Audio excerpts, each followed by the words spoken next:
Hey, what's up? Greg here. This week, I forget how clamps work, and I forget how cameras work. But I do use one of the most underrated woodworking tools in the shop on small items. And I get to make this little baby doll crib for a charity auction. Let's get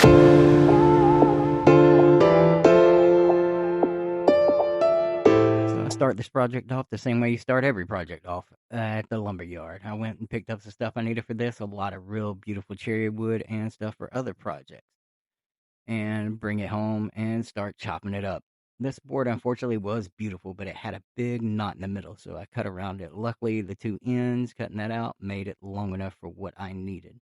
And I'm going to need about a 16-inch wide glue up on this. So I'll clean up the edges, get it ready for a glue up here. And these boards still wasn't quite wide enough, so I cut down an extra board of the same grain, and from here, I just slide it in the middle and throw it in the clamp. So I'm gonna go ahead and hit it with some Boss Dog wood glue here. If you hadn't checked that out, check it out. It is a small business. He is a woodworker himself, and I really love this stuff because I love supporting small businesses. This isn't a paid ad. This is just supporting small business. So I let it sit overnight. Go ahead, pull it out of the clamps. Make sure it's nice, flat, and it does look gorgeous. So from this project, I'm going to be using the CNC a little. I know a lot of people don't like CNC videos, but it's only briefly. I'm wanting this to be a solid piece side crib. So instead of running a bunch of different pieces, I'm going to do that. So I get it started. Let it make beautiful cuts. The best part about using a CNC, gives you a good time to clean up the shop or ponder your next project or whatever philosophical things you feel like doing in the spare time. It's like a second employee. So when it's done cutting, I go ahead and pull it off, get it good and set. But my second cut didn't quite go as I'd hoped. So I'm hitting it with some double-sided tape, and I am going to throw some bushings on my router, and I am going to attach the cut that's bad to the good cut, and I'm just going to go ahead and flush trim it to match.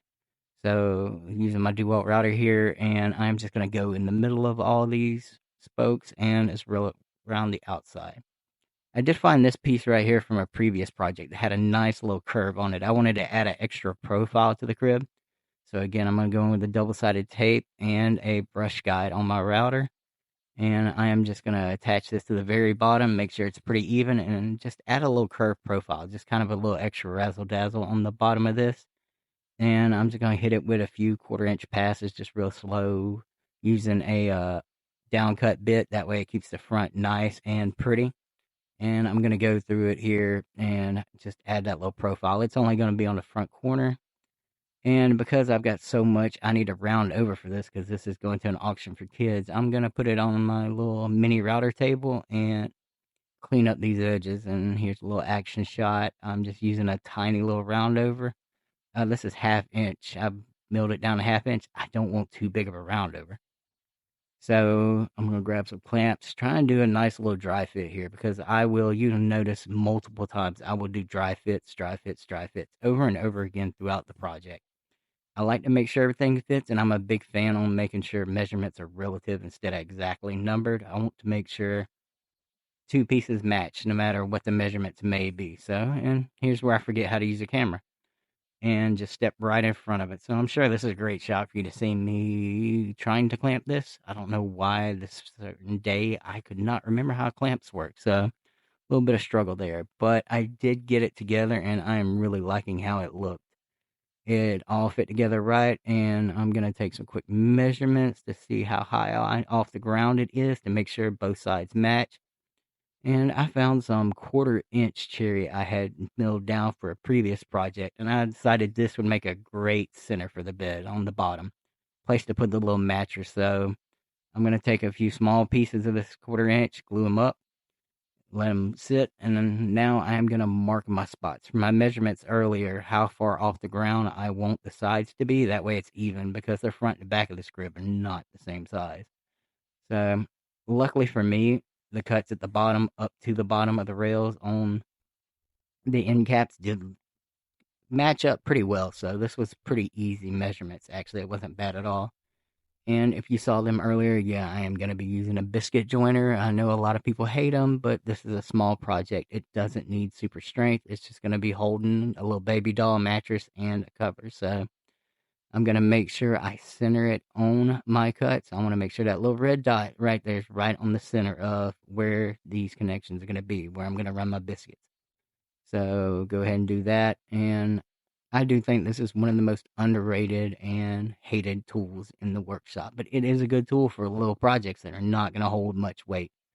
So I'm going to go hit tops, bottoms, and I'll do another dry fit with the biscuits, making sure they all pop together right, make sure I got the depth right, make sure there's no issues there, and then put in another dry fit, make sure it all fits, and put in the bottom piece. So this is going to be the bottom in the bottom of the crib that holds the mattress and everything up and locked solidly. Somehow with the biscuit joiner, I still managed to get a tight fit on this. So go ahead, run some more of that Boss Dog glue, run the glue up through here, and go ahead and get it back in clamp. So I'm also going to make sure to fill these holes up, make sure to put a little bit on the outside, but you don't want too much because you don't want too much squeeze out, and biscuits will squeeze glue out pretty badly. So I'm gonna go ahead and make sure each side is right. I did put little notches on the bottom with a pencil so I know where to even these out. And I did run some glue down the sides and some biscuits at the end of the base. So that way that little bed in the bottom stays flat. So I'm gonna come in here trying to clean up this glue. There was a little bit of squeeze out. I didn't get it all, but after a night in the clamps, we can go ahead and break it out, make sure everything landed square, and it did. So I was pretty happy with this. I just hit it with some bar clamps. I wanted it pretty flat and smooth. So now I'm going to hit it with this Bumbleshoot's wood finish. I love this stuff. If you follow me on Instagram anywhere, you know I use exclusively Bumbleshoots. Same reason I use Boss Dog. It is a small company. Again, not paid, but I do have links in the bottom for this stuff. It is like I said, a small business, and it is a great product. And you will see this thing turned out gorgeous. And I love the way it turned out. So this is a quick project though. If you liked this, give me a like and subscribe. Let me know any small projects you like. I am trying to build this YouTube up and I am wanting to do it a lot more. So let me know in the comments what you think, and thank you.